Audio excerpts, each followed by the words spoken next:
Olá, tudo bem? Sou Rafael Derrico e esse é o VScast, o podcast oficial do grupo Visual Systems. E hoje, como é o nosso primeiro episódio, nós estamos estreando, está aqui comigo para ser o nosso co-host, o Carlos Pelosi, que é sócio, né, da nossa operação da Visual Consulting. Ele que é o responsável pela estratégia de segurança, consultoria, né, privacidade e estratégia de TI, entre outras coisas. A Visual Consulting, né, como nós chamamos lá, que é a VSC, uma das unidades do grupo Visual Systems, junto com a Visual System Service, que nós chamamos de VSS, e a Hitify.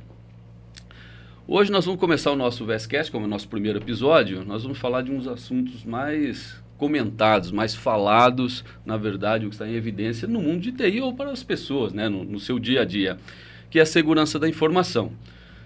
Esse é um tema muito evidência, um tema muito relevante, porque ele pode trazer problemas, riscos, né, e impactos tanto para organizações como para as pessoas. E eu quero começar esse episódio nosso aqui fazendo uma provocação, ou melhor, deixando uma pergunta para o nosso público. E você depois pode responder colocando nos comentários lá do nosso episódio, que vai estar à disposição aí no YouTube e outras mídias sociais. Eu quero entender qual é a sua abordagem ou como você cuida do ciclo de identificar, proteger, detectar, responder e se recuperar de riscos de segurança cibernética. Nos ajude com esse tema e depois deixe seus comentários aí nas nossas mídias sociais. Bom, antes de iniciar a nossa conversa, eu quero dar as boas-vindas aos nossos convidados. Já apresentei o Pelosi, está aqui comigo, nosso co-host, daqui a pouco eu passo a palavra para ele. O Marcos Nascimento, que é o gestor de TI da Unifardas, que é uma das maiores e mais inovadoras empresas aí do setor de uniformes profissionais do Brasil. Marcos, a palavra está com você, se apresente brevemente e dê o seu recado aí para quem está nos assistindo ou nos ouvindo. Vamos lá. Meu nome é Marcos Nascimento, eu trabalho já há mais de 20 anos com tecnologia, né? Sou gerente de TI lá do Grupo Unifardas e é uma alegria para mim estar aqui com vocês, participando aí. A Unifardas, ela atua já há mais de 30, já está indo para 40 anos nessa área, né, de uniformes profissionais. E a gente faz uniformes para grandes empresas como Carrefour, Pão de Açúcar, Protege, Prosegur, enfim.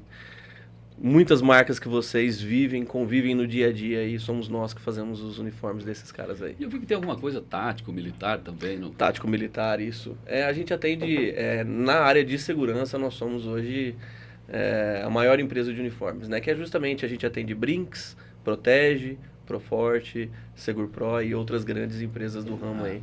Então, legal. Praticamente, nesse ramo, a gente tem o domínio aí, podemos assim dizer. E a fábrica da Unifardas fica onde? Hoje a nossa fábrica fica em Penápolis, né? E a gente tem uma unidade também no Mato Grosso. A gente tem escritório comercial em São Paulo, tem também, né, uma unidade ali em São Paulo, né, de atendimento a clientes, né? E temos lojas também em company, lojas espalhadas aí dos nossos... que a gente faz dentro do nosso cliente, né? Justamente visando agilidade ali para atender ele da melhor forma. Bacana, obrigado, Marcos. E aqui conosco também o Eric Klug, que é um especialista em cibersegurança da Kaspersky, que é uma das maiores fornecedoras de soluções de cibersegurança do mundo, parceira do Grupo Visual, parceira da Visual Systems. Eric, se apresente para o nosso público e fala um pouco da Kaspersky, né, do momento da Kaspersky, por favor. Legal. É um prazer estar aqui, Derrico, Pelosi, Marcos, Cris. Acho que assim como o Marcos, a gente já está aí há mais de 20 anos inserido na área da tecnologia. E é bem legal vermos hoje que não somente a tecnologia como um todo, mas até a cibersegurança extrapolou aquela bolha técnica, né? Há 20 anos atrás, a tecnologia em si era algo que estava dentro de uma bolha. Então, o público em geral não conhecia, não entendia, não sabia o que era. Mas hoje nós já temos essa bolha sendo extrapolada e é muito prazeroso trabalhar hoje com a Kaspersky, que é uma empresa que há 20 anos atrás já fornecia soluções de cibersegurança. Então, quando eu iniciei a minha carreira em tecnologia, já existiam as soluções da Kaspersky tanto para o público B2C quanto para o público B2B. Então hoje eu atuo junto do time de pré-vendas, então sou gerente de pré-vendas para o time de pré-vendas no Brasil, atuando principalmente em identificar, detectar e poder escalar as nossas soluções junto aos nossos clientes, como é o caso da Unifardas. Então, como o Marcos disse, por exemplo, ele tem um processo industrial. Esse processo industrial, ele precisa de cibersegurança sendo aplicada para que a fábrica atue 24 horas por dia, para que os prazos eles sejam entregues, para que as tecnologias aplicadas no processo industrial, elas funcionem da maneira como elas deveriam, né, e não tenham nenhum processo sendo penetrado por atores externos ou atores maliciosos. E a Kaspersky, no Brasil, ela tem crescido ano a ano. As nossas tecnologias, elas vêm se desenvolvendo, e a gente vai falar bastante sobre isso hoje, não somente através de uma proteção de endpoint, mas também através de inteligência de ameaças, através de especialistas, como é o caso do Chris aqui do meu lado. Então, vai ser um prazer ter esse bate-papo com vocês aqui hoje. Legal, obrigado. Cris, falando nisso, Christian, né, você é Incident Response Specialist lá na Kaspersky. Fala um pouquinho a respeito dessa sua função. E se apresente para o nosso público, por favor. Bom, olá a todos. Obrigado também pelo convite. É um prazer estar aqui com vocês. Como o Eric falou, meu nome é Christian Souza. Eu sou especialista em resposta a incidentes na Kaspersky. E atualmente eu também sou aluno de doutorado na USP, na área de ciência da computação. E é muito legal porque o meu dia a dia ele é basicamente focado em combater ameaças. Então a gente fala muito sobre identificar, responder a um incidente. Então eu atuo justamente na área técnica. Quando uma empresa, uma organização, ela tem um incidente cibernético e ela precisa de ajuda, ela precisa de um suporte para conter e para mitigar aquele incidente. Então, o meu dia a dia, basicamente, ele é focado na caça de ameaças, na caça de atores maliciosos, na análise de malware. Então, é um trabalho muito gratificante porque a gente, a partir do que a gente constrói no nosso time, que é o GERT, que é a sigla para Global Emergency Response Team, então um time global de resposta a emergências, a partir da análise que a gente faz, a gente consegue desenvolver regras, a gente consegue desenvolver mecanismos que são inseridos ali nas nossas soluções de endpoint para proteger os nossos clientes. Então, assim, é um trabalho muito legal, muito bacana, e posso falar que eu sempre fui um grande fã da Kaspersky. Hoje, trabalhar nessa empresa é um sonho que foi realizado para mim, assim. Quando eu tinha, 14 anos, foi a primeira vez que eu ouvi o nome Kaspersky, vi ali o antivírus, achei legal, eu falei, nossa, um dia eu quero trabalhar nessa empresa. E hoje eu estou aqui. E é um trabalho muito legal porque a gente consegue ver na prática, né, os resultados, porque, vou dar um exemplo, né, ano passado a gente identificou vários malwares, ransomwares novos que, inclusive, foram focados aqui na América Latina. E uma vez que a gente identifica um ransomware desse, a gente analisa, né, disseca, como a gente fala, aquele binário, aquele artefato, cria uma regra, né, que é o que a gente chama de regra IARA. A partir dessa regra, as nossas soluções de antivírus, de endpoint, começam a detectar essas ameaças. Então, assim, é bem legal saber que algo que a gente desenvolveu aqui no Brasil, uma regra que a gente desenvolveu a partir de um malware que a gente identificou aqui na região, na América Latina, no Brasil em específico também. Essa regra, ela hoje está em mais de 400 milhões de dispositivos protegendo esses usuários finais e empresas, né? Nós vamos falar um pouco disso, né, depois, mas se eu não me engano, o Brasil é uma das regiões do mundo que mais sofrem ataques, né, cibernéticos hoje em dia. Ô Pelosi, vou passar um pouco a palavra para você também se apresente aqui para esse público seleto. Bacana. Ótimo abrir a temporada nova, né, do VSCast falando de um assunto tão relevante, né? E eu vou começar pegando um pouco o gancho que o Eric falou, né? A gente já teve a oportunidade de participar de reuniões com presidência, com boards, né, tratando de segurança, né, a gente falando sobre score, sobre planejamento, sobre roadmap de segurança da informação no nível de conselho, né, e ver o que eles tratam e a preocupação que esse público hoje tem que há alguns anos atrás não tinha, né. Isso é legal, né, porque na Consult nós temos um trabalho, né, uma oferta para o mercado dentro do nosso portfólio né, um CyberGov. Então, isso o Pelosi tem colocado, é uma forma de você poder levar esse assunto organizado para o board, né? Isso é bastante interessante. Então, a camada de produtos super importante, porque é a camada de produtos que resolve o problema, mas como é que você leva isso para a governança e leva para o board, né? É bem interessante esse trabalho. Sim, bem fundamental esse trabalho, né? Porque eu comecei minha carreira, né? Eu já tenho bem mais de 20 anos, né? Vocês falaram que tem um pouquinho mais de 20 anos, eu já tenho bem mais de 20 anos, né? Então não vou subir muito, né? Vou manter bem mais acima de 20 anos. Mas a gente veio da área de tecnologia, né? Experimentando na área de tecnologia, depois eu passei por oportunidades onde trabalhei muito mais próximo de negócios também, né? Então, você faz a conexão entre o técnico, a gestão, a governança, né? Levar assuntos que são técnicos para o nível de decisão mais alto. E o assunto não é novo, né? Nós aí já temos um pouco de estrada, né, na área de tecnologia da informação, mas nós somos, antes o Eric colocou bem, lá atrás isso estava fora até do imaginário popular que era um vírus. Sim. A gente até brinca que lá atrás as vizinhas da minha mãe falavam assim, será que o Rafa não vai pegar esse tipo, ou o Derrick não vai pegar esse tipo de vírus aí? Isso é uma brincadeira que a gente faz porque, na verdade, as pessoas não tinham nem ideia do que era um vírus de computador, né? E isso, eu acredito que depois do evento do Stuxnext, né? Isso se transformou em algo global, as organizações e governos falaram, opa, nós temos aí um problema sério de negócio. Sim. Bom, já que o nosso bate-papo aqui está girando, né, em torno de segurança da informação e vai continuar girando em torno disto, a gente vai trazer aqui exemplos bem práticos, né, entre teoria e prática, né? Kaspersky com teoria aplicando em produtos e a Unifardas com a utilização aí de produtos ou temas relacionados à segurança da informação. Sim. Falando nisso, eu vou deixar uma pergunta para você, o Marcos, sim. Quais são os principais desafios que você enfrentou ao longo aí da sua carreira, em especial relacionado à segurança da informação? Vamos lá. Você que comentou aqui um pouquinho da sua carreira antes de nós começarmos o nosso bate-papo. Sim, eu acho que a segurança sempre foi um desafio constante assim para qualquer gestor de TI, né, dentro de uma empresa.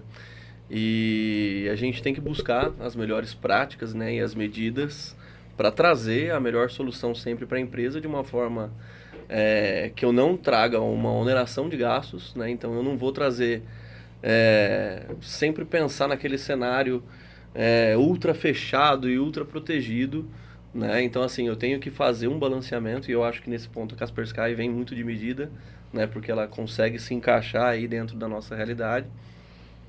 Então eu acho que assim, o grande desafio do gerente de TI ali é mostrar realmente essa equiparação para a diretoria, né? Para nós como que eu posso dizer, como gerentes, né? Qual o gasto, né? Como que a gente deve aplicar esse gasto dentro da empresa.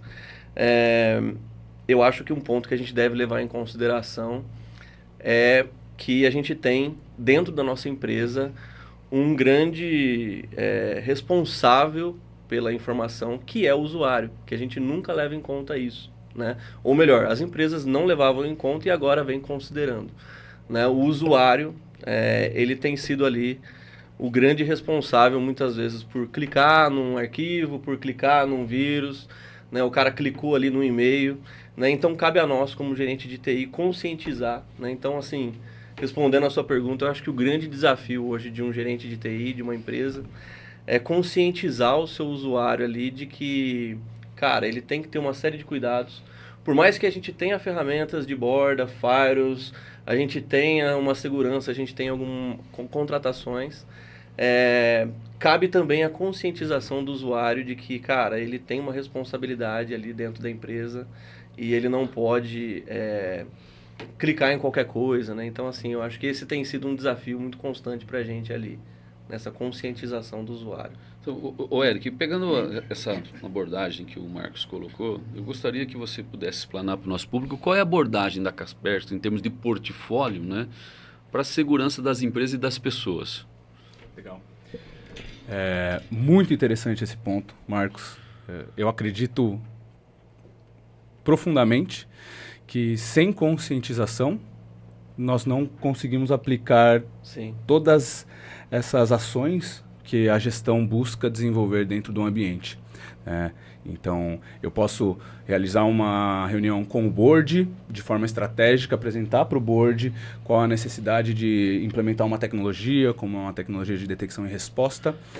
Porém, se o usuário não está atuando como um agente extra para a política de cibersegurança, para o desenvolvimento de uma cultura cyber que englobe essas consciências básicas de eu não vou clicar em um link, eu entendo a política que foi aplicada e eu não vou tentar subverter essa política. A gente vê bastante o usuário que eu não gosto desse bloqueio da web, então eu vou utilizar um pendrive com uma solução que faz bypass de proxy para poder acessar o site que eu quero acessar. Qualquer tipo de solução que ele esteja buscando utilizar. Então, dentro da Kaspersky, a abordagem hoje é para que essa conscientização ela vá além da necessidade do administrador de tecnologia, do gestor de segurança, do gestor de TI, porque as soluções de cibersegurança sempre foram quase que 100% voltadas ao profissional de tecnologia.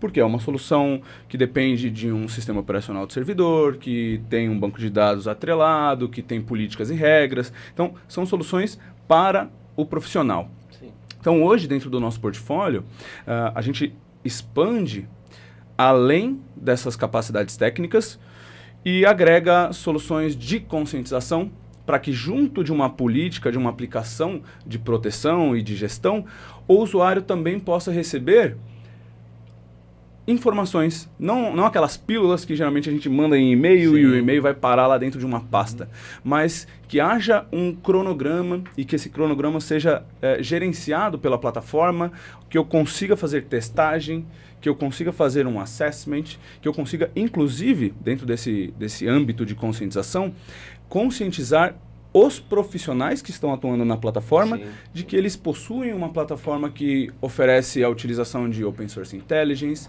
que oferece capacidades de resposta a incidente, que oferece melhorias em gestão de servidores, em gestão de diretórios. Então, nós expandimos o entendimento da tecnologia para além da proteção, e somente a proteção. Eu acho que assim, eu queria até ouvir do Christian, né, porque a gente tem comportamentos e comportamentos. Então, se a gente falar em superfície ou vetores de ataque, a Kaspersky, para desenvolver um produto, ela precisa entender o comportamento desses usuários ao longo do tempo. Sim. É isso, Christian? Isso, exatamente. Só pegar um ganchinho do que o Marcos e o Eric comentaram, né? Porque todo esse conjunto de soluções que a gente tem entra muito em contexto com o que a gente chama de segurança em profundidade, segurança em camadas, né? Então, não basta você ter um antivírus, não basta você ter ali um EDR, não basta você fazer um pentest. Se o usuário ele não está conscientizado, né? Se ele não tem noção das ameaças de segurança, como se prevenir, então de nada adianta você ter várias camadas ali de segurança se no final das contas o usuário ele vai cometer ali algum equívoco, vai permitir algum acesso indevido, ou se a gente for pensar até fora do âmbito digital, né? A gente fala de cibersegurança, mas a gente tem ali a segurança da informação. Então, esse usuário não pode falar informações sensíveis ali em público, num local, em qualquer local. O celular dele, pessoal, também pode ser um vetor de ataque, então ele tem que proteger esse celular também, tem que manter essa postura de segurança além da empresa, né? Para ele proteger a si mesmo também e sua família, né? E como você comentou, a gente tem esse ponto, né? As ameaças elas estão sempre evoluindo, então os atacantes cada vez mais ficam mais espertos e a gente precisa evoluir as soluções com isso. Então, hoje em dia a gente tem ali muitos malwares que fazem detecção de ambiente virtualizado, de análise, que fazem detecção de antivírus. Então, assim, os atacantes eles são inteligentes, então eles conseguem criar mecanismos ali dentro do artefato malicioso, do malware, que consegue detectar se a máquina tem um antivírus instalado, se a máquina possivelmente é virtualizada, né, a partir ali da quantidade de memória RAM, das CPUs virtuais, se tiver, etc, né? Então, o malware ele pega ali o que a gente chama de fingerprints dentro do ambiente que ele está executando para decidir se ele vai realmente executar a função maliciosa ou não. Então, hoje em dia, a gente tem esse tipo de técnica sendo utilizada.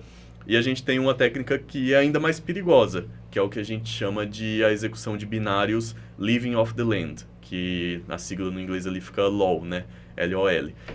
Que são aqueles binários que estão dentro do próprio sistema operacional. Então, assim, isso é algo até muito inteligente por parte dos atacantes, porque por que eu vou reinventar a roda, como a gente sempre fala ali no jargão de TI, né? Sim. Ou por que eu vou usar uma função nova que eu criei ali no meu malware, se eu posso usar algo que está ali dentro do próprio sistema operacional? Eu não preciso baixar mais nada. Não Precisa assumir como executá-lo ou como pegar o comando dele para ele executar alguma coisa em função do que eu quero, né? Exato. Sim. E assim, essas técnicas, elas são muito difíceis também de serem detectadas. E aí que entra o que você comentou. A gente precisa ali de um analista, do fator humano, para analisar essas ameaças e as tendências dentro de uma região específica, porque muitos estudos acadêmicos também, né, eu tô também inserido no ambiente acadêmico, eu vejo muita pesquisa nova que mostra que o comportamento dos malwares, ele pode variar de acordo com a região onde ele está sendo executado.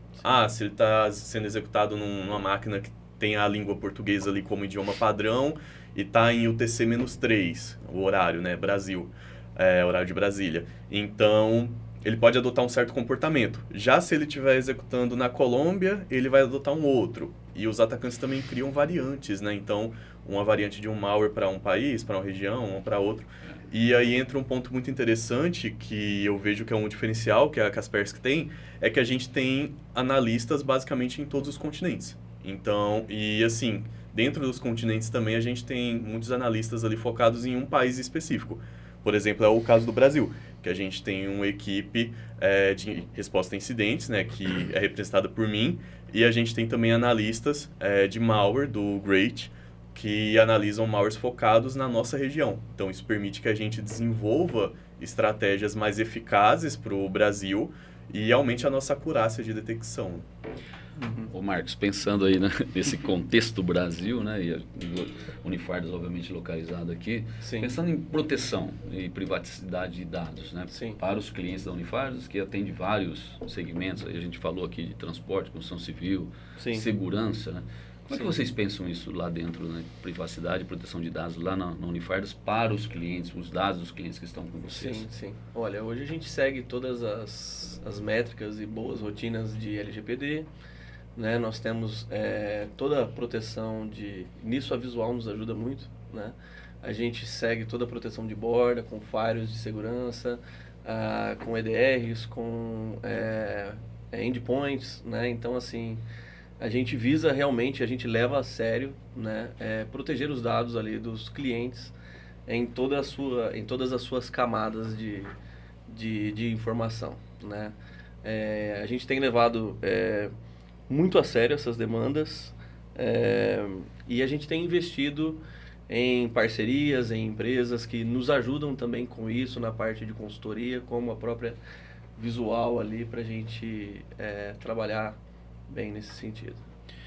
Ô Eric, pensando aqui, o Christian nos deu alguns exemplos, né, falando, poxa, a gente pensa em engenharia social, né, que depende muito do comportamento das pessoas, né, em regiões do globo, mas isso é um ponto fundamental que tem que ser levado e abordado aí quando a gente está falando em proteção.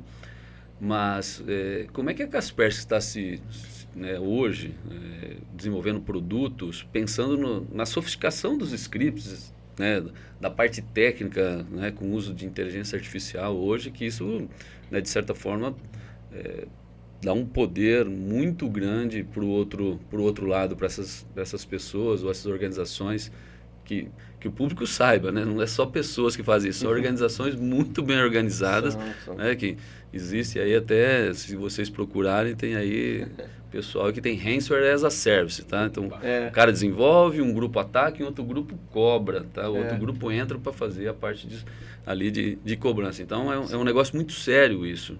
Como é que a Kaspersky vem se desenvolvendo frente a essas novas tecnologias que vem surgindo? E principalmente a gente vai colocar IA aqui, dentro de IA tem uma série de tecnologias e técnicas, mas vamos colocar IA no geral. Legal. Você tocou num ponto importantíssimo, Henrico. Inteligência artificial.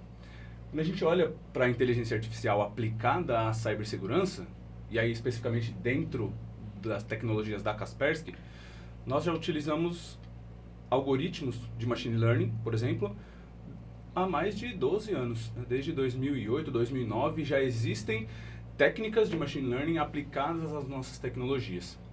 E aí, especificamente, desses 12 mais anos para frente... Desculpa, só para fazer uma inserção. Essas técnicas, no geral, elas são para quê? Para entender mais comportamento do que está acontecendo, do vetor de ataque, esse tipo de coisa? Exatamente.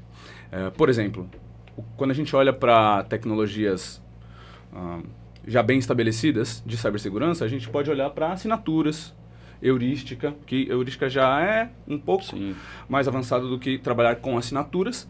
Mas, por exemplo, quando eu tenho uma assinatura e eu não conheço um artefato malicioso, né? O Christian mencionou que eles analisam artefatos novos. Então, às vezes eu não conheço um artefato e eu só tenho a assinatura. Se eu não tenho um mecanismo de detecção por comportamento que possa entender um malware que esteja atuando na memória ou um malware que esteja atuando de um comportamento malicioso utilizando uma ferramenta legítima do sistema operacional, eu dependeria somente da assinatura. E aí ele passa. Quando eu tenho machine learning aplicado à detecção por comportamento, à detecção de exploração de uma vulnerabilidade, por exemplo, dia e noite a gente tem vulnerabilidades novas em browsers, em leitores de PDF, em virtualizadores, e o nosso machine learning, por exemplo, a inteligência artificial da Kaspersky é aplicada para quê? Uma vez que eu tenho uma CVE publicada, a minha inteligência consome essa CVE e eu evito com que essa vulnerabilidade seja explorada nos endpoints. Então, isso é inteligência artificial aplicada à cibersegurança. Sim. Quando a gente olha para o futuro, e a gente precisa olhar para as camadas, né? Então a gente extrapola a camada de endpoint. A gente pode olhar para dentro do portfólio de Threat Intelligence da Kaspersky, onde eu mantenho uma base de atores maliciosos, inclusive muitos deles desenvolvem Ransomware as a Service, e dentro dessa base eu tenho inteligência para falar, olha, o Akira, por exemplo, ele tem X indicadores de comprometimento, seja de comportamento, seja de execução. Então eu posso, por exemplo, como um cliente de Threat Intelligence da Kaspersky, importar esses indicadores de comprometimento para dentro da minha plataforma.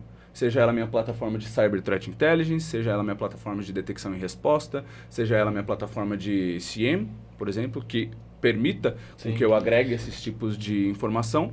Então, esse é um dos caminhos. E a Kaspersky tem algo chamado os Centros de Expertise. Então, o GERT é um dos centros de expertise da Kaspersky. Então, temos profissionais especializados como o Christian ao redor de todo o planeta. Então, caso um incidente aconteça na América Latina ou na China, os nossos profissionais eles têm a capacidade de utilizar tanto a inteligência dentro da nossa base, quanto a inteligência de fora para atuar nesses incidentes. Então, os centros de expertise são 5. Então, o GERT, que é o de Emergency Response Team, é um. O GREAT, que o Christian mencionou, que temos aqui na América Latina diversos profissionais para análise de malware local. Então, a América Latina é muito conhecida por exportar malware bancário. Os nossos analistas, normalmente, trazem inteligência sobre esses malwares bancários antes de outros players, justamente pela presença local. Então, o GREAT, que é o Global Research and Analysis Team, é o GREAT, é um desses centros de expertise. Temos um centro de expertise específico para inteligência artificial. Então, tanto como utilizar a inteligência artificial para detectar novas ameaças, quanto como utilizar a inteligência artificial para automatizar processos. Seja o processo dentro da nossa solução de Endpoint Detection and Response, ou os processos dentro das soluções mais avançadas, como é o caso de um Extended Detection and Response, que tem diversas outras tecnologias embarcadas e precisa haver uma correlação dessas ameaças. Um outro centro de expertise é o Computer Emergency Response Team, focado em Industrial Cybersecurity. A Kaspersky é uma das poucas no mundo que desenvolveram um Emergency Response Team focado em ameaças industriais. Inclusive, dentro do nosso portfólio de Threat Intelligence, temos uma vertical específica para ameaças industriais, que é um ambiente que vem se desenvolvendo. Acho que o Marcos deve trabalhar com isso no dia a dia, né? Sim, Existe sim. aquele clash entre Sim. TI e OT, Sim. do que é necessário aplicar dentro de OT, e OT está buscando o 24/7 e entregar no horário, e quando a gente olha para cibersegurança aplicada a OT, muitas vezes é visto como uma interferência, como um ruído. Então, hoje a gente tem visto um desenvolvimento bem rápido em cima disso. Então, esse é mais um das nossas tecnologias focadas para o futuro, né? Sabendo que esse futuro já é agora. Uhum. Bacana, bacana. A gente falando em futuro, né? Hoje em dia a gente sabe que... Você fez um comentário anterior, a gente sabe que os usuários estão cada vez mais empoderados hoje, né? Você fez um comentário sobre usar algumas técnicas de bypass, mas a gente vê que em alguns lugares a gente tem Shadow IT e essas ilhas, né, elas podem trazer uma série de problemas de segurança para o negócio. Sim. Eu queria saber se você enfrenta esse tipo de problemas na Unifardes, como é que vocês tratam isso lá. Mas antes disso eu quero que o Pelosi aí nos dê o que é Shadow IT, Pelosi? Fala para o nosso público. Vamos trazer uma luz em cima do Shadow IT, né? O Shadow IT é o hardware, é o software que está fora do controle, né, Marcos, das políticas corporativas, né? Sim. O Eric falou sobre o pendrive, né? É tradicional, né? A utilização do pendrive, de aplicativos que eu compro lá, instalo na minha máquina ou utilizo em cloud, um drive virtual, né? São todos esses dispositivos, hardware, software que estão fora do controle da TI, né? Que o Marcos não enxerga, né? Só enxerga depois que acontece alguma coisa, só né? depois que o cara coloca Só depois que acontecer alguma coisa a gente descobre, né? Sim. Então esse é o nosso Shadow IT, né? É algo que você lida lá no dia a dia? Sim, sim. É assim, a gente vem fazendo um trabalho, como a gente já disse, constante, né, de conscientização. E a gente, por muito tempo, deixou isso de uma certa forma liberado, podemos assim dizer, né, a palavra. Sempre tendo, é claro, todos os cuidados, mas hoje a gente tem políticas muito mais eficientes. Justamente a inteligência artificial tem ajudado a gente nesse sentido, mais uma vez a Visual. Né? Então, a gente realmente hoje tem aplicado soluções de bloqueio, né, de varredura automática. Então, assim, o cara ele já não consegue mais colocar um pendrive e bloquear, por exemplo, uma varredura ali. A varredura vai acontecer ele querendo ou não. Né? Então, assim, já é uma política que já vem de uma estrutura maior ali, né, justamente visando a proteção do próprio funcionário e da empresa, né, como um todo. Então, assim... a gente tem a cada dia mais mostrado ali para a equipe, né, de que uma pontinha do iceberg, um usuário lá dentro do setor produtivo, que às vezes, numa boa vontade, pegou o seu pendrive para tirar de um computador e levar para o outro, só que ele trouxe esse pendrive de casa, que a tia usou em outro lugar, e aí já está contaminado. Então, assim...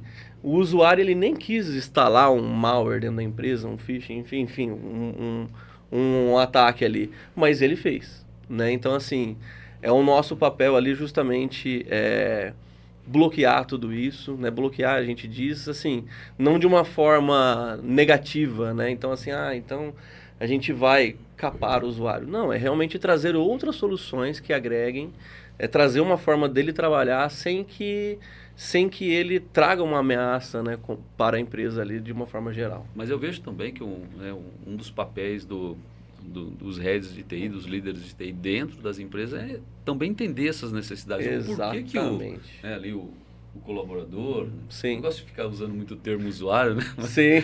por que ele faz isso, né? Porque Sim. aí, Sim. entendendo o que está acontecendo também, você tem a oportunidade de poder atendê-lo na solução que levou ele a usar aquele tipo de técnico, aquela situação dentro da empresa. Né? Eu acho que hoje, assim, eu como gerente de TI tenho visto muito isso.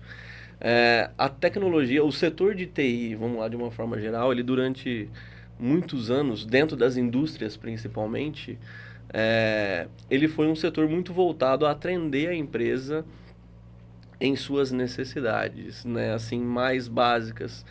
E eu, como head de TI, hoje posso falar assim que, cara, eu tenho que não só ir lá e bloquear o usuário, então ir lá e falar assim, cara, você está restringido disso, mas entender o porquê que ele fez aquilo e trazer uma solução. Né? Então, assim, cara, aqui você pode fazer nesse formato. Então, é justamente esse trabalho de conscientização, esse trabalho de, como que eu posso dizer, de estruturação dentro da rotina de trabalho mesmo.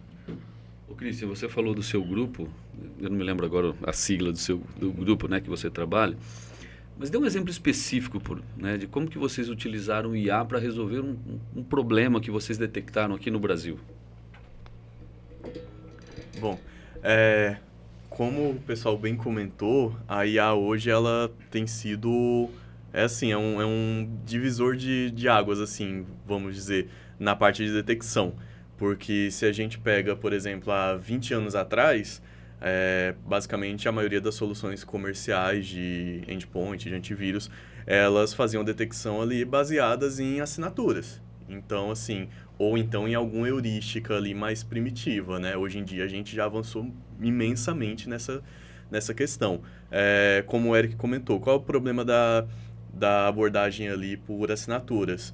Se o atacante ele modificar de certa forma ali o malware, modificar uma porcentagem, né? Não tem como a gente falar exatamente quanto, mas se ele modificar o malware, pode ser que a assinatura deixe passar. Então, assim, hoje, a nossa solução, utilizando machine learning, utilizando inteligência artificial, ela consegue detectar, inclusive, malwares desconhecidos, malwares que ninguém nunca detectou.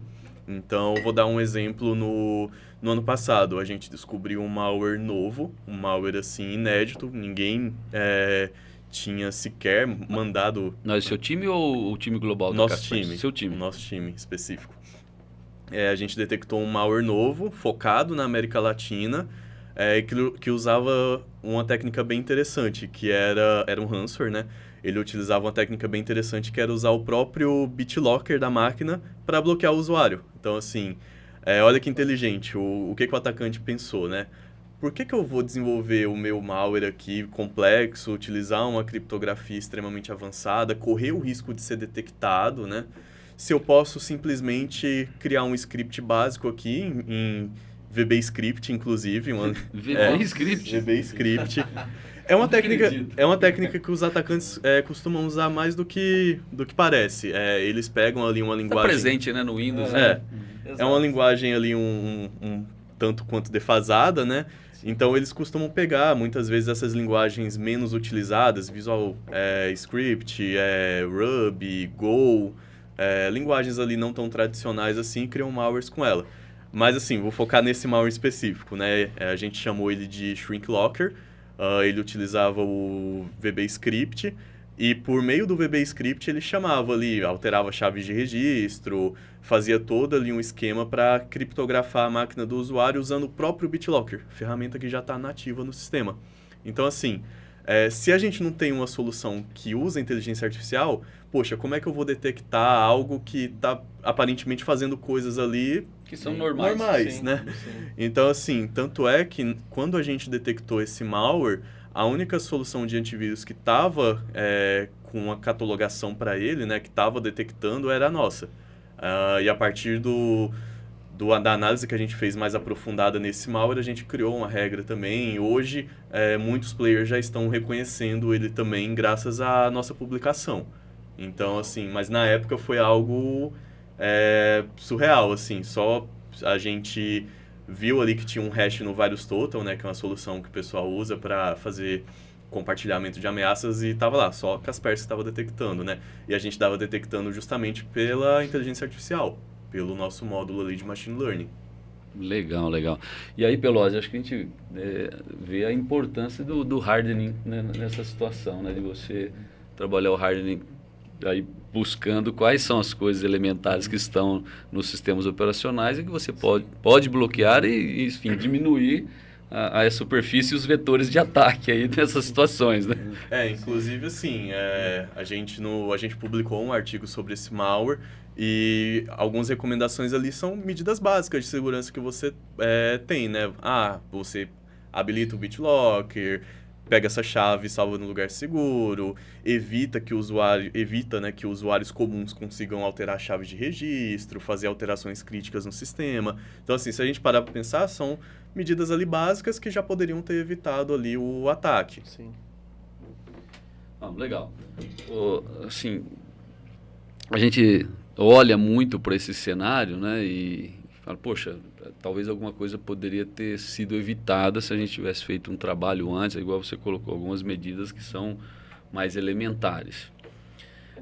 Mas a gente nunca pensa, por exemplo, no caso aí desse novo ransomware que você falou, a gente nunca pensa, nossa, utilizar, sei lá, um VB script e utilizar uma situação como essa, né, para se criar um ransomware. Sim. Ô Marcos, lá na Unifardas, assim, você já viveu a materialização de algum risco de um ataque cibernético que ocorreu dentro da empresa? E se sim, quais as lições que vocês tiraram? Mas essas lições, assim, eu gostaria que você colocasse para a gente, não é lições para TI. Sim, o que a empresa aprendeu com isso? Sim. Ou que a empresa chegou em um determinado momento, né, desde o board até o pessoal ali da operação, falou, poxa, isso a gente não pode fazer mais. Sim, sim. Ou a gente deve evitar e ter um outro comportamento, sei lá, uma Sim, situação sim. assim. A gente já teve situações isoladas, né? Hoje, graças a Deus, a gente tem já um trabalho ali, né? A gente já vinha fazendo um trabalho justamente de acompanhamento, de proteção constante, de borda e de uma série de outras demandas, mas sim, eu acho que hoje alguma empresa falar que, cara, a gente não teve nenhum evento de nada nesse assunto é algo muito O que não vai ter, né? É muito impossível. difícil, né, cara? Hoje, assim, hoje a gente tem visto o quanto os malwares, né, e esses criminosos têm realmente se empenhado em entrar de alguma forma. E por mais que as proteções sejam eficazes, a gente sempre tem alguma brecha, né? A gente sempre tem ali um caminho onde ele acha e ele tenta abrir. Então, sim, já tivemos algumas demandas isoladas nesse sentido.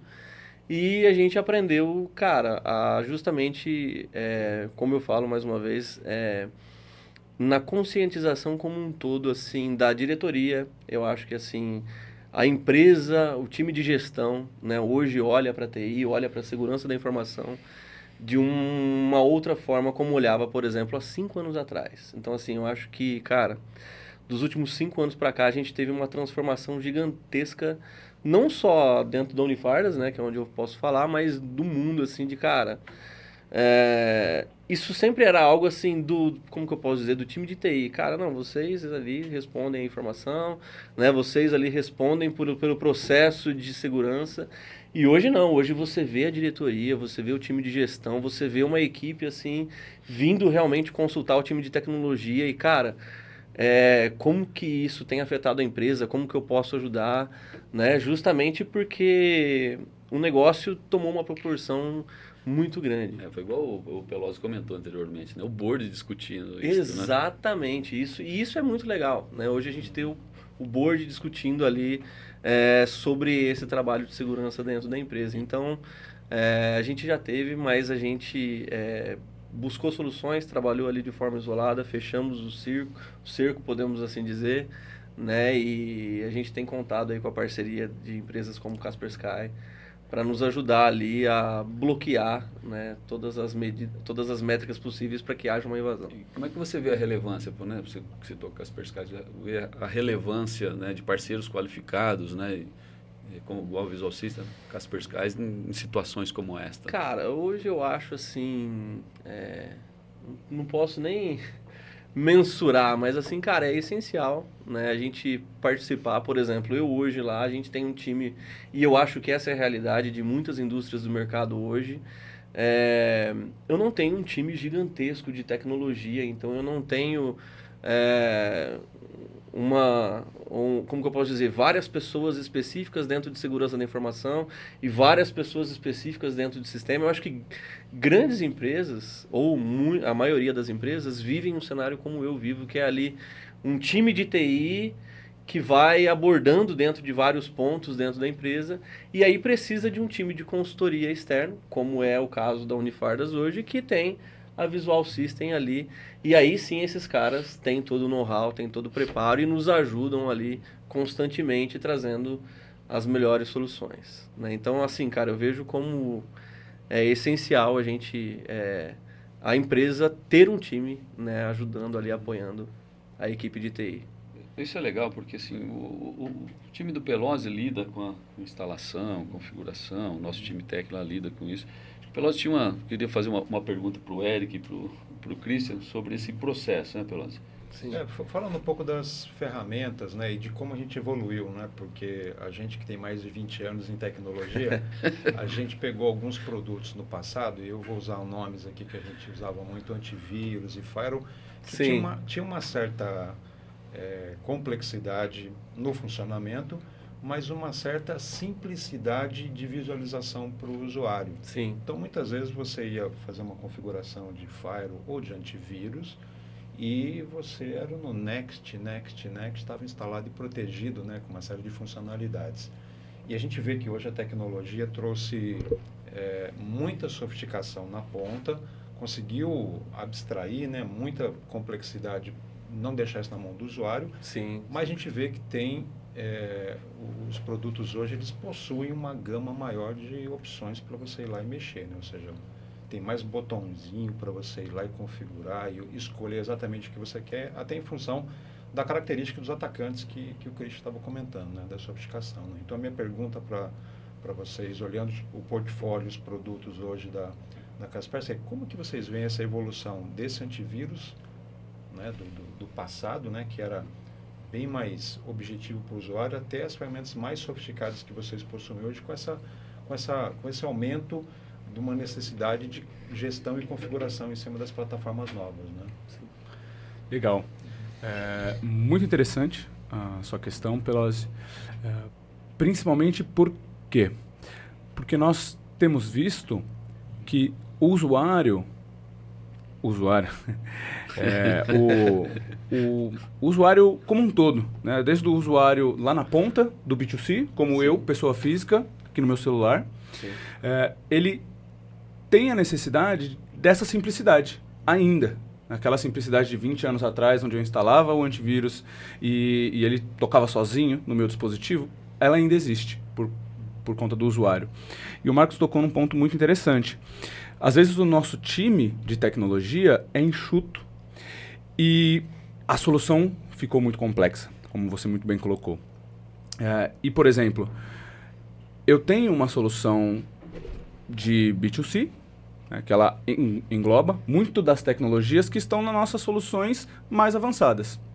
E conforme a solução vai evoluindo, nós colocamos dentro do nosso portfólio, inclusive uma provocação, a respeito de maturidade, não só maturidade de time, mas maturidade de capacidade do time. Então, muitos clientes nossos não têm um profissional como o Christian, com especialização em resposta a incidente, com especialização em análise de malware, com especialização em threat hunting, em criação de regras IARA. Quando a gente olha para essas especializações, nós podemos colocar em perspectiva uma solução que traga todas essas capacidades. E aí o Marcos também colocou outro ponto. Como eu coloco uma solução que não vai ser um gasto demasiado para a empresa, que não vai ser utilizado. Porque se eu trago uma solução que traz todas essas capacidades, essa solução necessita um maior investimento. E se eu não tenho uma pessoa que está utilizando, daqui a um ano, o investimento que eu fiz, ele não se prova a necessidade. Então, vamos supor, você colocou antivírus. Né? Antivírus a gente dava next config. E se hoje a gente olhar para a nossa solução, que é o EDR Optimum, que é a solução Hero, a gente vai olhar e vai falar, é a nossa solução Hero, que atende grande parte do nosso público no mercado brasileiro, por exemplo, ela ainda assim faz uma simplificação, mas necessita um profissional que entenda que ele tem a capacidade de utilizar uma inteligência open source para importar, vamos supor, a Unifardas, o Marcos, ele participa de um grupo, e esse grupo compartilha a inteligência de ameaças. Ele tem uma solução que possibilita ele importar essa inteligência de ameaça e vasculhar no parque dele se existe esse malware, se esse malware está dormente, se esse malware já foi executado, se em algum ponto da camada desse malware ele existe no ambiente. Então, quando eu tenho um profissional que entende a solução, eu consigo colocar essa solução para trabalhar em prol da minha infraestrutura. Então, as soluções, elas sim, têm se desenvolvido cada vez mais e eu diria que é quase que virtualmente impossível trabalhar no next config. Até porque, por mais que nós automatizemos diversos processos, ainda existe a necessidade do profissional que está por trás da plataforma tomar diversas decisões que vão de acordo com o business, né? Até por isso a nossa solução é muito granular. Eu posso escolher se eu elevo o nível da heurística, se eu elevo o nível do meu behavior detection, se eu trabalho com detecção de anomalias adaptável. Então, eu trabalhar e entender que para o meu business, certa configuração funciona. Para o business do Chris, é outra configuração que funciona. Então, ter consultorias como a Visual atuando dentro do ambiente dos nossos clientes é muito importante, porque aí a gente consegue trabalhar 2 mãos, 4 mãos, 6 mãos e garantir que as soluções elas estejam funcionando em sua melhor forma, de acordo com os processos de negócio. E tocando nesse ponto, né, sobre produtos um pouco mais elaborados, produtos mais completos e o ambiente cada vez mais diverso. Quando a gente pensa no mundo, você começou a falar sobre a questão de redes industriais, né? As redes industriais hoje elas estão convergindo e isso vai ficar, no final do dia, vai ficar na TI, vai ficar na mão da TI. Essas redes industriais, aí, pelo óbvio, né? Pelo óbvio, são redes air gap, quer dizer, são redes fechadas, são redes que não estão conectadas, mas isso também traz uma certa dificuldade, né? Esses produtos não são atualizados de forma constante, enfim. Você tem ali dentro também protocolos que são diferentes, os protocolos industriais, como ali você tem Modbus, Profinet, né, e assim por diante, são outros protocolos. E para que a gente possa, né, de certa forma, trazer isso à luz de uma transformação digital, IoT ou produtos inteligentes foram acoplados a esses produtos industriais. Isso traz, de certa forma, um ambiente muito diverso, um ambiente bastante ali cheio de, talvez, oportunidades de ameaça. Sim. E eu vi, Christian, que a Kaspersky já traz o produto, traz o IQS, correto? É um produto voltado para IQS, né? KICS. KICS. A gente chama de Kicks. É o Kicks, isso. Perdão. Não é o carro. Perdão. Nesse contexto, já olhando para esse tipo de ambiente. Eu quero saber, Marcos, se isso já chegou lá na Unifardas, vocês já estão pensando nisso. Porque nós, por exemplo, nós temos uma plataforma de monitoramento, né, que é o HIT, que agora chama-se HITify. Sim. Ao longo do tempo, nós já monitoramos capacidade, disponibilidade, configuração, várias situações para o ambiente, para que o time de TI criasse um console único para que ele pudesse fazer a gestão do seu ambiente. Sim. E aí nós já desenvolvemos uma camada de IoT, nós desenvolvemos nossos próprios IoTs em vários tipos de IoTs diferentes. Uhum. E nós também homologamos IoTs de mercado para dentro da plataforma. E quando nós chegamos para monitorar esse tipo de ambiente, a gente encontra um ambiente desafiador, né, para conectar uma máquina, entender um equipamento industrial, um equipamento de HVAC, por exemplo, mais utilizado, né, em hospitais e assim por diante. Sim. Quero saber, isso já chegou lá para você? Isso já é do seu dia a dia? Vocês já estão pensando nessa abordagem de conversão e convergência de redes? Isso está sendo discutido? E depois eu quero que você dê uma abordagem para a gente sobre o Kicks, na verdade, sobre qual que é a diferença, né, de olhar para a tecnologia da informação e olhar para a TO, por exemplo, tecnologia operacional. Sim, sim. Hoje a gente tem olhado, sim, em muitos equipamentos a gente já tem hoje uma conexão de rede, né, coisa que antigamente a gente não tinha. A gente ainda tem ali muitos equipamentos, justamente no nosso ramo, né, de uniformes, a nossa maior demanda é a costura, né? Então, é muito legal você ver hoje que, por exemplo, todos os últimos equipamentos comprados, eles já vêm com placas de rede, né? Coisas que até 5, 6, 7 anos atrás não vinha. Né? E aí você fala assim, cara, uma máquina de costura com cabo LAN, né? É engraçado, né? Mas é justamente para fazer todo esse trabalho de monitoramento. Então, assim, a gente faz toda uma gestão de produtividade hoje dentro dessas máquinas de costura, eficiência de tempo, né? A engenharia de produção ali utiliza desses recursos, né, que são coletados dessas máquinas. E a gente, como TI, tem feito o trabalho de monitoramento desses equipamentos, né? Mas sim, tem sido um desafio porque a gente ainda tem alguns equipamentos, né, que necessitam de uma atenção, então isso está sendo discutido, sim. Mas a gente, de uma forma parcial ali, tem usado isso. Dentro da TI, a gente já utiliza de ferramentas ali como os Zabbix, né? Que são parecidas ao Readify ali, né? Tem uma oportunidade aí pra gente conversar, hein? Exatamente. Mas, assim, a gente... há, sim, todo esse trabalho de monitoramento ali hoje. Isso é Legal. muito bom. Ponto crucial, monitorar. Então, Sim. o Marcos colocou aqui produtividade, Sim. por exemplo. E não só produtividade, né? Quando a gente olha para esse monitoramento, toda essa informação, todos esses dados coletados de uma máquina de costura que até 7 anos não fazia muito sentido olhar, isso vira negócio. Isso Exatamente. vira um agregado de informações que é muito, muito... Esse que é o real valor, né, de um ecossistema de IoT, na verdade, né? Exato. Sim. E hoje os atores maliciosos, como eu bem mencionei, nós temos uma vertical que é específica para cibersegurança industrial. Então a gente sabe que os atores maliciosos eles estão atrás disso, dessa informação que é gerada pelas máquinas de costura, pelas máquinas de...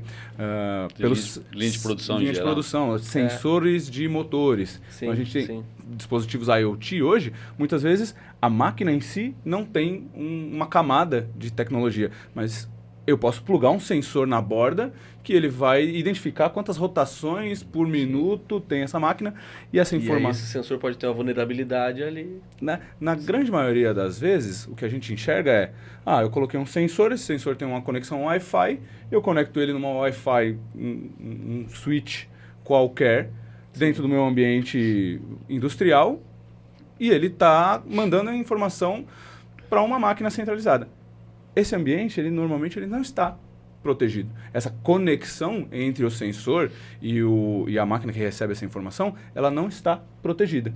Então, os atacantes buscam, muitas vezes, adentrar o ambiente industrial e do ambiente industrial pivotar para o ambiente corporativo. Por quê? O ambiente corporativo normalmente já tem uma solução. E aí que traz o Exato. desafio, né? Porque antes essa rede era uma rede fechada, né? Uma rede com Exato. air gap, e hoje ela é uma rede já conectada, né? Que traz o desafio da segurança. Exato. Hoje você precisa ter essa conexão. E como até 5 anos atrás não se imaginava isso, de 5 anos para cá isso foi feito pulando do 2.0 para o 4.0. Exato. E aí nesse jump de um 2.0 para o 4.0, extrapolou-se a camada de cibersegurança. Então, muitas vezes a camada de cibersegurança não foi olhada. Aí que entram as soluções de cibersegurança da Kaspersky. Não somente para proteção de um endpoint, de uma máquina que tem um servidor SCADA conectado a ela, Sim. mas também para olhar para o ambiente de rede air-gapped. Então, a nossa solução Kix for Networks é uma solução que olha para o ambiente de rede e faz um mapa desse ambiente e aponta para os administradores o que eu tenho conectado nessa rede. A gente já, diversos ambientes que a gente olha, a gente consegue enxergar num ponto X de rede que não estava sendo visualizado, tem um roteadorzinho, tem um ponto de conexão Wi-Fi. E como é que ele faz isso? Snifando uma porta, por exemplo, A gente espelha uma porta Espelha uma do porta. switch do switch? core, Legal. né, do switch core, e aí nesse espelhamento de porta a gente consegue detectar o tráfego. Legal. Então, além dessa detecção, a gente pode apontar vulnerabilidades. A gente detecta uma máquina e a versão desse dispositivo é um firmware que está vulnerável. Então, o Kix for Networks, ele atua também em conjunto com o Kix for Nodes para centralizar o gerenciamento e eventualmente aplicar atualizações nos endpoints, mas também para apontar possíveis vulnerabilidades no ambiente de rede. Eventualmente, você mencionou, Marcos, que vocês têm uma planta aqui perto Sim. e uma outra planta No Mato Grosso, no Mato em Grosso. Silvíria, isso. Então, o Kix for Networks, por exemplo, poderia estar centralizado no escritório de São Paulo, ter um sensor na planta daqui e um sensor na planta do Mato Grosso. E eu consigo gerenciar isso através de um geomapa. Adentrar a planta do Mato Grosso e visualizar o que eu tenho conectado naquela planta e quais as vulnerabilidades, quais os pontos de atenção que eu preciso visualizar neste ambiente. E as soluções de vocês já conseguem hoje fazer inspeção de pacotes dos protocolos industriais, OPC, Profinet, Modbus, esse tipo de coisa? Sim. As nossas soluções hoje elas têm, se eu não me engano, a maior quantidade do mercado de certificações para os protocolos industriais. Legal. Então a gente olha para a grande maioria dos protocolos industriais e atua especificamente no Endpoint Protection, que é o KICS for Nodes, entendendo que aquilo é um ambiente industrial. Se eu coloco um CAS, que é o agente corporativo que tem lá nas máquinas da Unifardas, se eu coloco um CAS no ambiente industrial, eu não estou entendendo o protocolo industrial.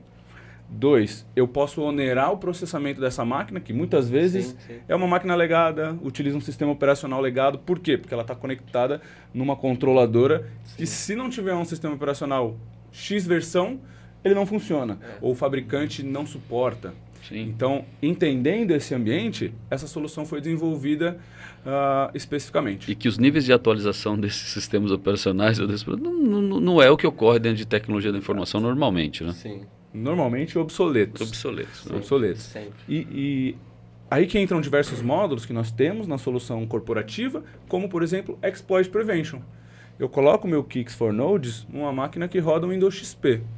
Eu conheço todas as vulnerabilidades e, uma vez que eu adentro esse ambiente, eu consigo evitar com que essas vulnerabilidades sejam exploradas, Isso é bacana. sem onerar o processamento da máquina. E sem ter que fazer atualização, por exemplo, do próprio Windows XP, que é essencial para que aquela máquina, aquele equipamento industrial funcione. Exato. Sim. Bacana. Ô Marcos, mudando um pouquinho de assunto, né?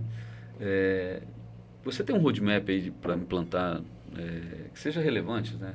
Para implantar a segurança da informação dentro da empresa, ou que você acha que as empresas, ou que você poderia sugerir para as empresas, qual roadmap você teria na cabeça aí para as empresas implementar produtos, serviços, comportamentos, políticas aí para que a segurança da informação fosse ampliada, né, dentro das empresas? Sim. Eu acho que isso é de essencial importância.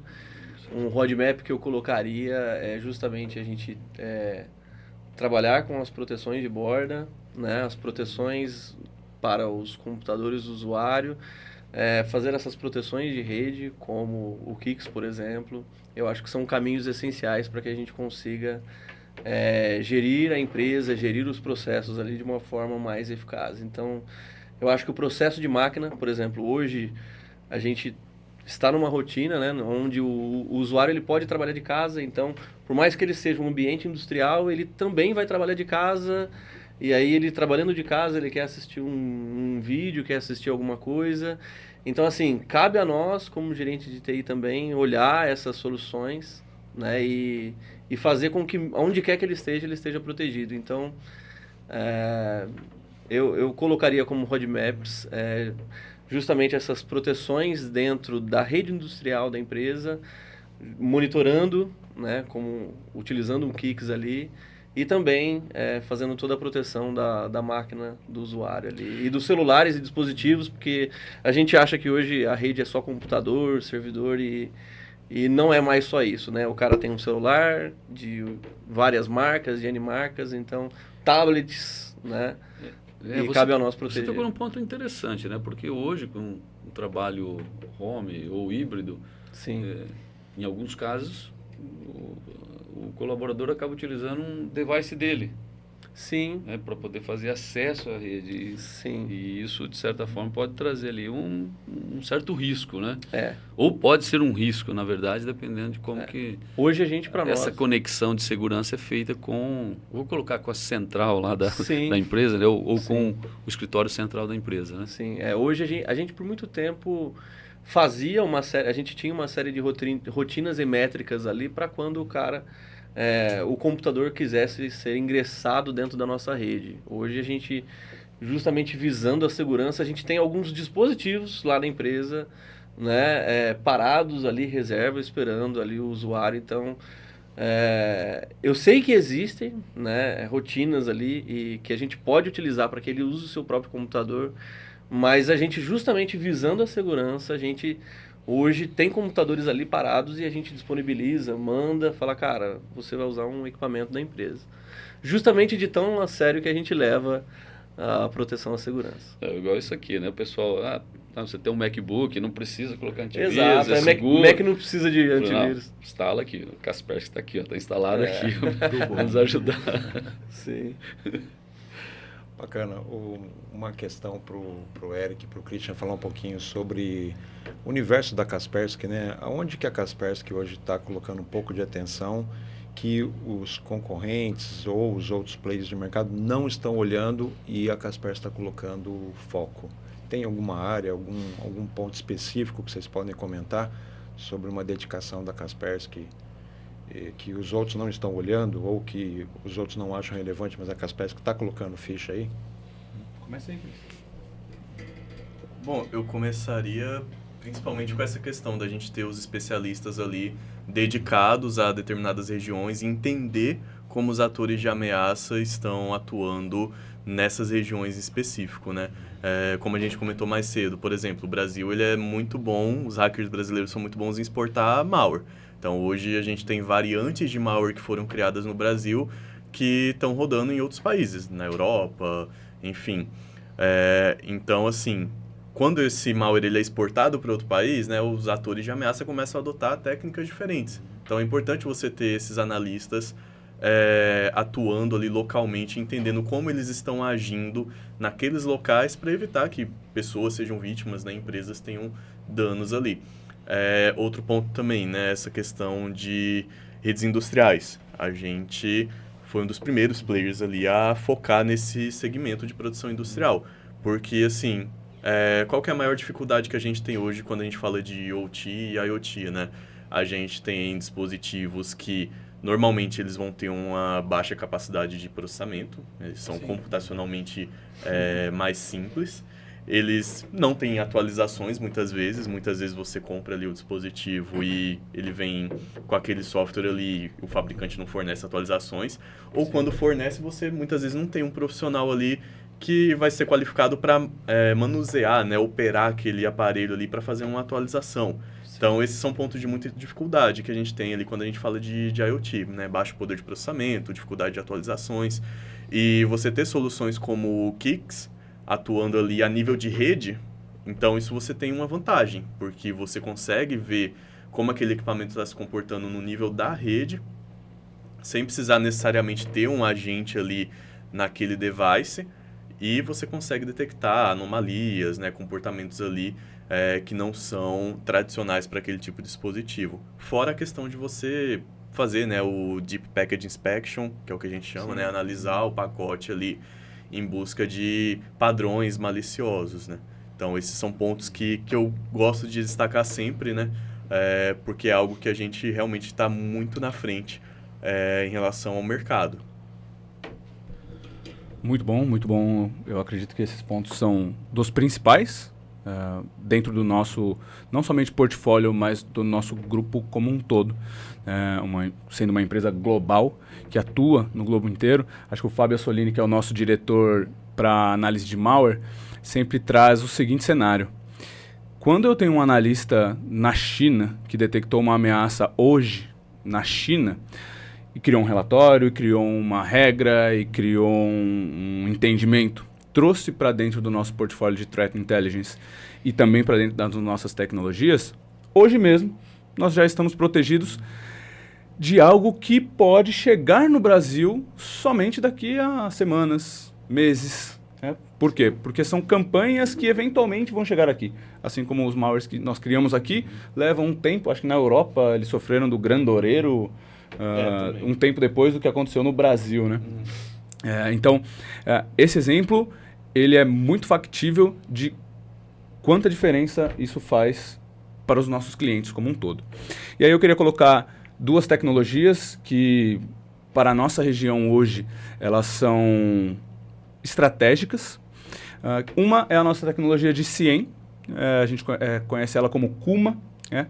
Então, essa tecnologia de CIEM, ela proporciona com que a nossa solução de Extended Detection and Response, ela tenha um grande diferencial para com outras soluções de Extended Detection and Response, né? Porque o CIEM é o core da nossa solução. Então, ele atua como core da nossa solução, possibilitando aí a integração de ferramentas de terceiros.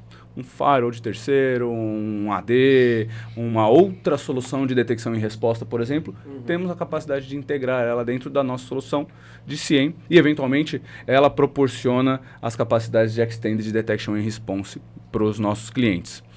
E uma segunda, eu já falei até bastante de Threat Intelligence, mas como Threat Intelligence é um guarda-chuva muito grande, a gente pode falar de feeds, para que eles sejam agregados em um firewall de Next Generation, por exemplo. A gente pode falar também de busca de ameaças ou o próprio Cloud Sandbox. Então, todas essas tecnologias, elas têm integração com outras ferramentas, através de API, por exemplo, mas especificamente do nosso portfólio de Threat Intelligence, eu gostaria de destacar a nossa solução de Digital Footprint, que o mercado conhece bastante como análise de marca. Então, o Digital Footprint da Kaspersky, ele possibilita com que a gente analise todos os assets dos nossos clientes. Né? Não somente o domínio, mas também ranges de IP. Então, no caso da Unifardas, a gente tem o range de IP em São Paulo, a gente tem o range de IP aqui, a gente tem o range de IP em Mato Grosso. Então, a gente consegue agregar essas informações, informação de cartão de crédito, nome, documentos, informações vazadas na Darknet. Informações vazadas em Darknet. Então, a gente vai analisar Deep Web, Dark Web e trazer para os nossos clientes essa informação assim que ela aparece na Deep Web, na Dark Web, para que haja uma mudança. E aí, quando a gente fazendo paralelo com o antivírus. Antivírus é reativo. Né? Estourou alguma coisa no meu ambiente, eu vou ser reativo. Né? Vou trazer um bloqueio, vou deletar o artefato. Quando a gente olha para o portfólio avançado da Kaspersky, a gente está buscando uma quebra desse paradigma reativo para o paradigma proativo. Olha, eu sei que vazou a senha da Márcia da recepção. A Márcia da recepção, ela também tem acesso às informações do diretor de finanças, porque ela atua como secretária dele.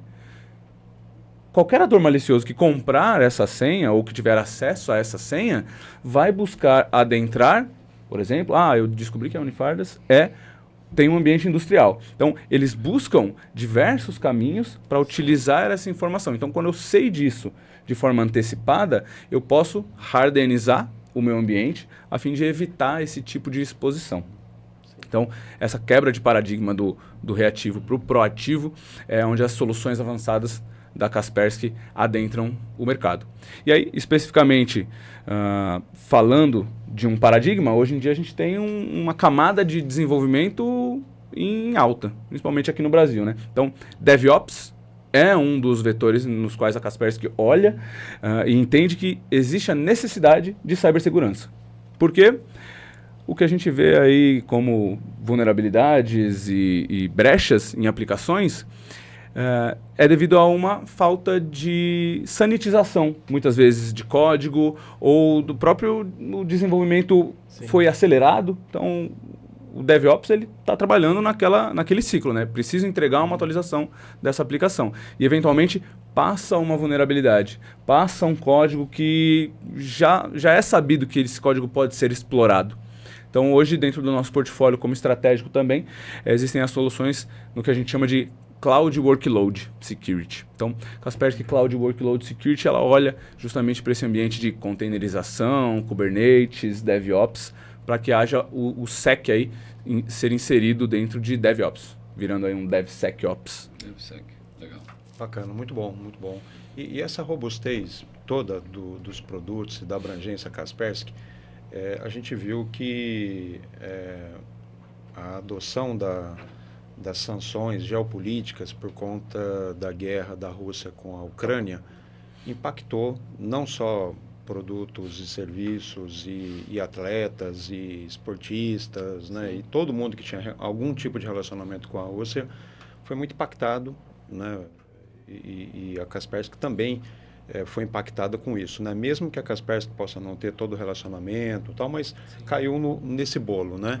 Então a gente viu assim, o cara que corria na Fórmula 1 que era russo foi embora, o time russo não participa de nada, o atleta, né? E aí os produtos, serviços e pessoas, né, que foram impactadas, né?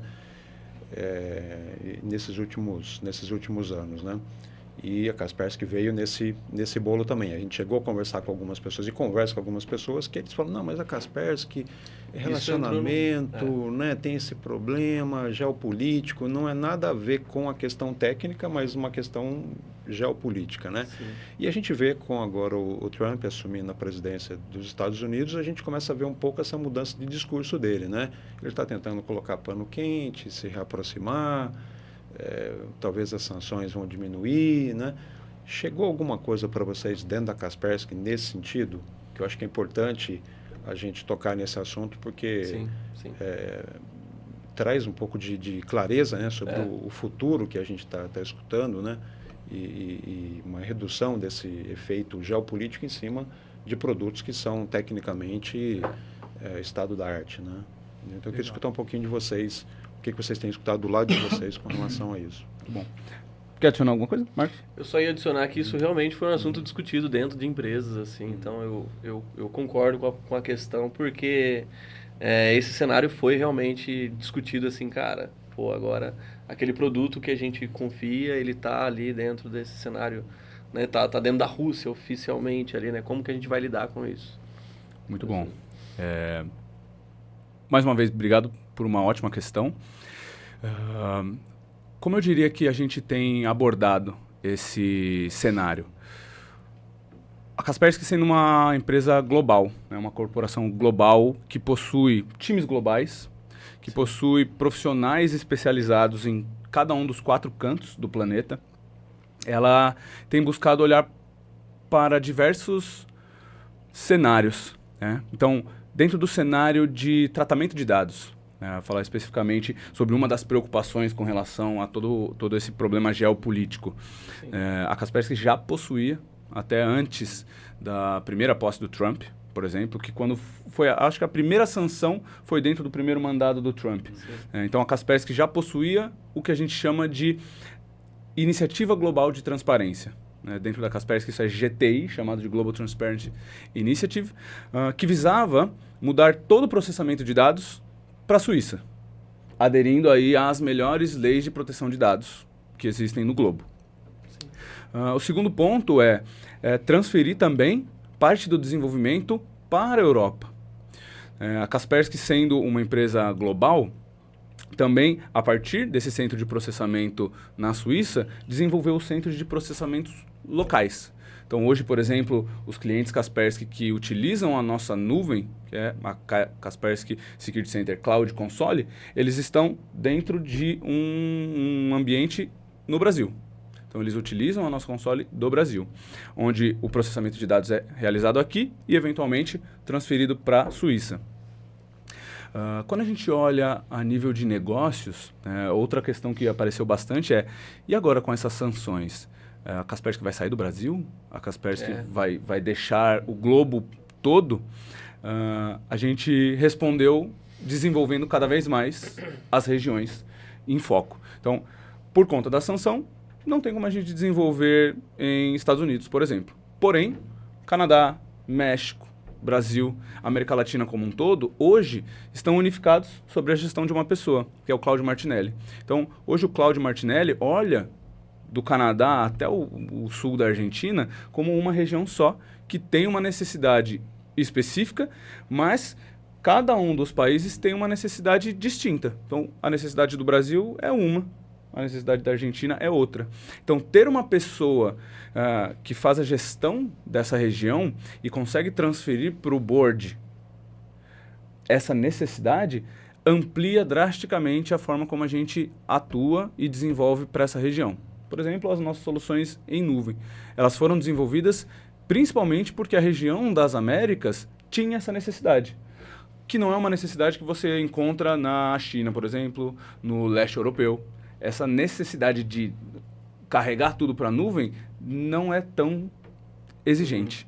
Então, por conta dessas exigências, nós conseguimos mover o desenvolvimento do nosso ambiente, da nossa corporação, em direção ao que nós precisamos por aqui.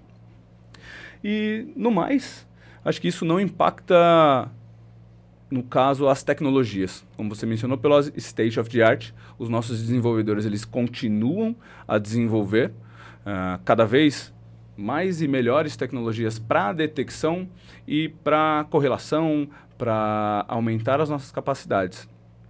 Isso faz com que a Kaspersky tenha, ainda assim, muita atração, não só no mercado brasileiro, mas no mercado global, né? E aí um ponto muito interessante sobre a nossa campanha global de transparência é que a gente possibilita que os nossos clientes analisem o nosso código-fonte. Então saiu a nova versão do CAS, 12.8. E aí o Marcos fala para mim, Eric, eu queria entender nessa nova versão o que muda em relação à telemetria do EDR. Porque vocês falaram que agora o What's New tem algo a mais, que vocês coletam X evento. Eu queria entender como que é essa conversa do agente com a KSN, que é a nossa rede global. Então, a gente possibilita com que o Marcos traga um time especializado. Claro que eu não vou saber analisar o código. Se abrir o código para mim ali, eu vou entender um A e um B, mas o resto do alfabeto eu não vou entender muito. Então, trazer um time especializado para que haja a auditoria dessa versão, daquela versão, do nosso código-fonte. Isso se faz muito importante para a gente poder quebrar esses paradigmas de mas será que a Kaspersky tem um pezinho em algum lugar? Não, o nosso código-fonte está aqui e a gente pode demonstrar o que ele faz e o que ele não faz. Muito bom, muito bom. Isso é uma situação e uma informação bastante relevante, né, para o nosso público. Sim. E é uma pena, estamos encaminhando aqui para o nosso final do nosso bate-papo, para esse primeiro episódio aqui do VScast. Eu gostaria que vocês pudessem deixar uma recomendação, né, para os nossos espectadores ou para as empresas que desejam fortalecer o quesito segurança ou segurança da informação dentro das empresas ou no seu dia a dia. Muito bom. Vou começar então. Primeiro, não existe bala de prata. Não existe uma mágica que eu vou colocar em cima da minha corporação e fazer com que não hajam mais problemas. A cada dia, a Kaspersky detecta mais de 450 mil... Estou certo no número, Cris? Mais de 400 mil malwares por dia. 400 mil Mais. por dia? Isso. Novos. São artefatos, né? É o que a gente chama de artefatos únicos, né? Cada um vai ter um hash diferente. Entendi. Então, são variantes ali de malware, malwares novos. Então, são novas ameaças que surgem todos os dias. Então, assim, é um número bem alarmante. Se a gente pegar a evolução ao longo dos anos, a gente vê, né, que em 2000 era detectado, sei lá, eu não estou chutando aqui, 10 por dia. 2010 já era 100 mil. Aí, hoje em dia, é mais de 400 mil. O pessoal tem trabalhado duro, hein? Como o Cris mencionou, qualquer alteração em um malware, em um artefato malicioso, ela pode gerar uma nova... um novo hash, uma nova assinatura. Então, ter a capacidade de se proteger contra essas 400 mil novos artefatos é ímpar. Porém, não é somente essa capacidade que vai te proteger de tudo que está por aí, né? Into the wild. Nós temos diversas camadas. Então, por exemplo, eu tenho um firewall. O meu firewall é de um player. Esse player não conhece 100% do que é malicioso. A Kaspersky não conhece 100%. Então, por exemplo, o que eu posso realizar? Adicionar feeds de inteligência de ameaças da Kaspersky ou de qualquer outro player no meu firewall. Eu tenho desenvolvimento interno. Então, aplicar regras de segurança ou aplicações, soluções de segurança para garantir que o código que eu estou desenvolvendo ele esteja seguro. Aplicar uma solução de detecção e resposta, se eu ainda tenho uma solução de endpoint protection, por exemplo, trazer um nível acima dessa solução de endpoint protection se faz benéfico não somente do ponto de vista de tecnologia, mas também do ponto de vista dos profissionais que atuam na ferramenta. Porque se eu tenho endpoint protection e detecto uma ameaça e penso, ok, o antivírus deletou isso daí, mas se é uma ameaça, como o Chris mencionou, living off the land, eu preciso saber o que ela fez, de onde ela veio, para onde ela foi. Ela alterou o registro, ela alterou DLL, ela baixou o arquivo, ela está dormente, ela vai ser executada daqui a uma semana, não sei. Então eu preciso saber disso. eu como profissional atuante na ferramenta, me beneficio muito de uma ferramenta de detecção e resposta. Né? Então, conscientização, depois da ferramenta de detecção e resposta, que auxilia bastante, conscientização. Não somente do usuário, lá na ponta, mas conscientização do board. Sim. Então, dentro do nosso portfólio, nós temos uma simulação, é o que a gente chama de KIPS, que é uma simulação específica para trazer o board para dentro da realidade de um evento numa planta industrial. E a gente replica eventos reais. Então, quando a gente executa essa simulação e o board entende as nuances do que poderia ter acontecido, e aí a gente aponta, olha, uma análise de vulnerabilidade aqui poderia ter levantado certas vulnerabilidades. A correção de patches aqui poderia ter evitado esse assunto. Uma conscientização ali poderia ter evitado com que o meu profissional fosse lá e plugasse um pendrive na máquina de costura. Então, conscientização é o terceiro ponto. E o quarto ponto é investimentos. Investimentos são necessários, não são gastos. Né? Então, quando a gente consegue quebrar o paradigma de que cibersegurança não é gasto, mas sim investimento no futuro da operação, no futuro da empresa, no futuro dos usuários, a gente consegue transferir daquele paradigma de reatividade para proatividade. Por que eu vou investir em conscientização só depois do meu usuário clicar num phishing?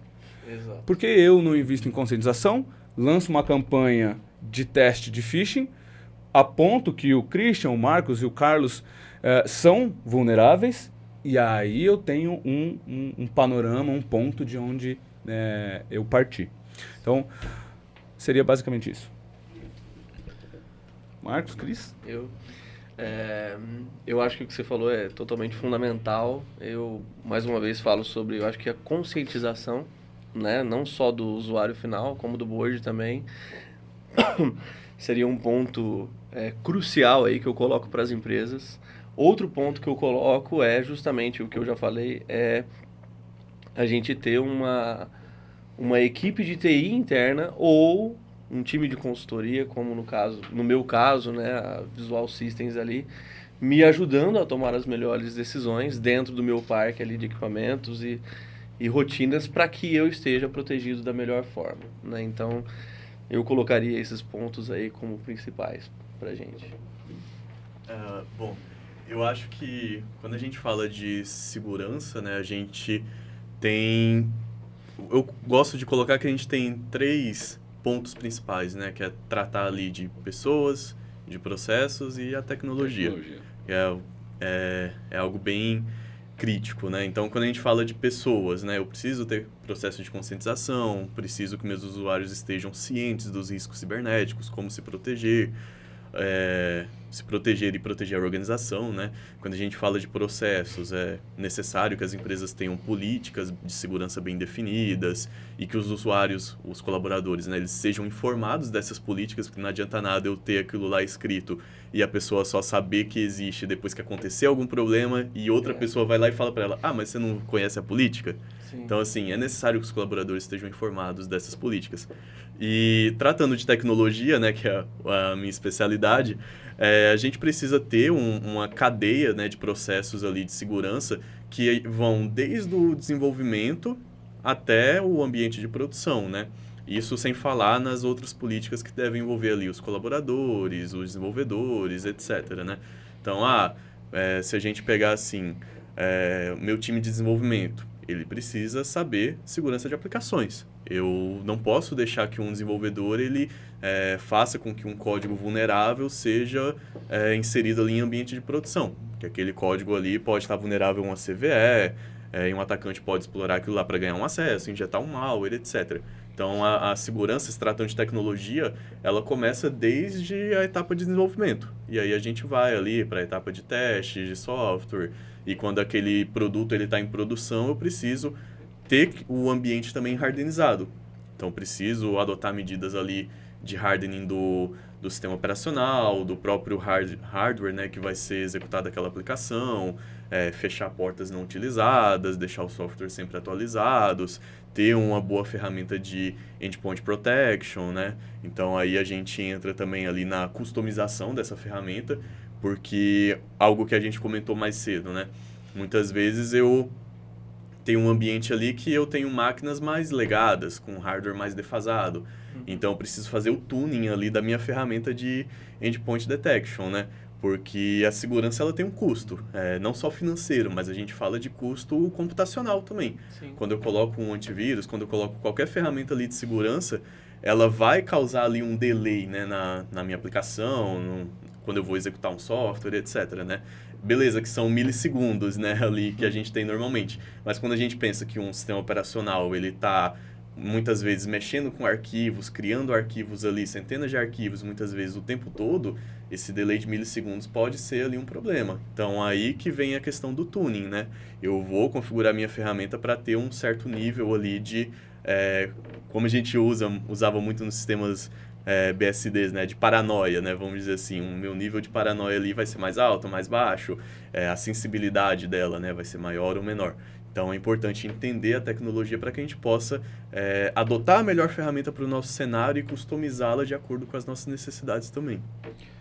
Então, olhando para tudo isso, né, juntando aí o que vocês três colocaram, né, e o que nós já batemos o papo aqui nesse episódio, a despeito de todas essas tecnologias, né, de todos esses produtos, na nossa visão, lá no Grupo Visual Systems, né, Pelosi, tem coisas que você não pode deixar de fazer se você quiser melhorar a sua segurança da informação.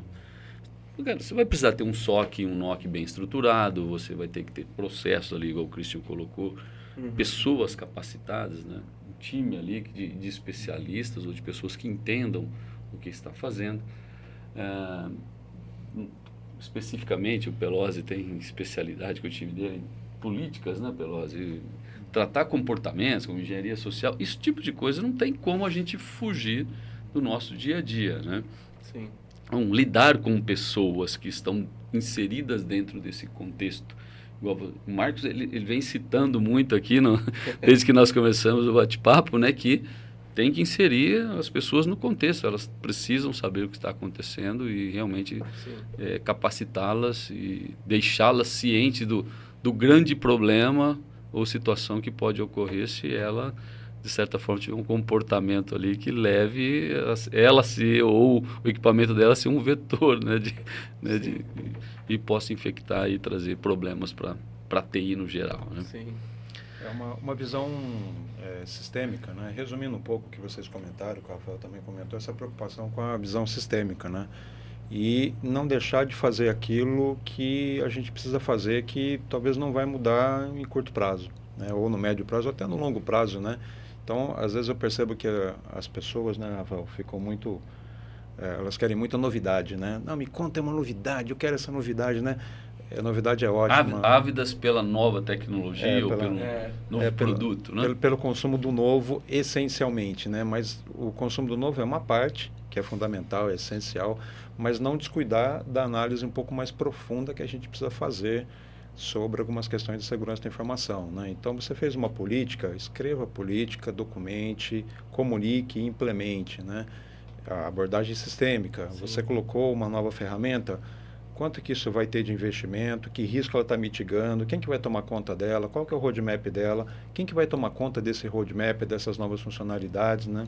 A questão da engenharia social, né, que a gente fala, né? Entenda seu público, né? Entenda onde é que você está a vulnerabilidade, entenda qual área da sua empresa pode apresentar a melhor vulnerabilidade, né? A gente roda diagnósticos de engenharia social, né, como a gente falou bastante aqui sobre esse tema, né, o tema humano, né?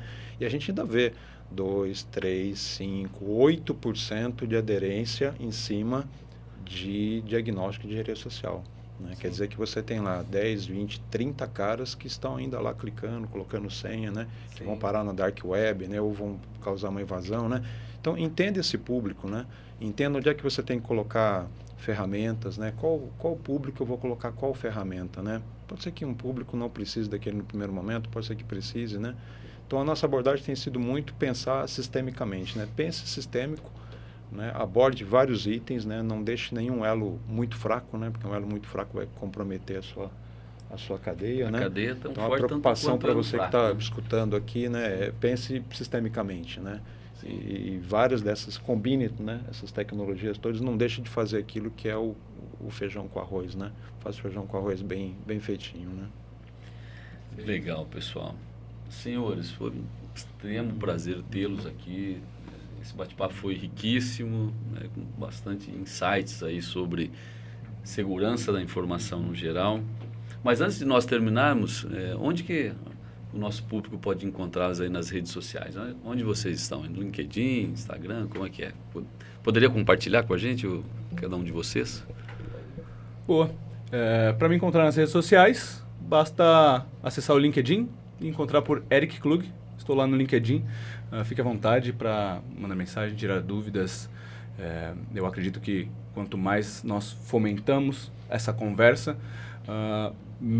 mais a gente sai daquela bolha que eu mencionei, né? Mais a gente tira a cibersegurança da bolha e, eventualmente, até os nossos tios e tias não vão cair mais em golpes do WhatsApp. Clássico. Verdade. Christian? Bom, vocês podem me encontrar no LinkedIn por Christian Souza e eu também tenho o meu site que eu mantenho algumas coisas lá, blog, etc, que é o christian.sh. Legal. O Bacana. meu também, me encontrem no LinkedIn, Marcos Nascimento, Head de Operações Unifardas. Bacana. Também estou no LinkedIn, né? Estamos todos no LinkedIn, né? Estamos lá, né? Procurar por Carlos Pelosi no LinkedIn, pode me alcançar por lá. E no site da Visual também, né? No site da Visual também tem os contatos lá da Visual. E a gente está à disposição sempre para tratar sobre assuntos relevantes, né? Legal. Também estou por lá, pessoal. No LinkedIn, @Rafael Derrico, no Instagram. E o site da Visual também tem bastante coisa ali, como nos encontrar. Senhores, muito obrigado. Foi um prazer. Sim, bastante grande tê-los aqui. O bate-papo foi muito legal. Obrigado mesmo. E eu quero agradecer você que esteve conosco até agora, né, acompanhando esse primeiro episódio aqui do VSCast. Aguardem, nós vamos ter muitos outros episódios aí tratando da TI 360 dentro da sua empresa. E o VSCast é o podcast oficial do Grupo Visual Systems, das empresas do Grupo Visual Systems. E se você ainda não conhece o Grupo Visual Systems, não conhece nossas empresas, nós vamos deixar um link aqui embaixo nas nossas redes sociais para que você possa nos encontrar. Tá bom? Forte abraço e até o próximo VSCast.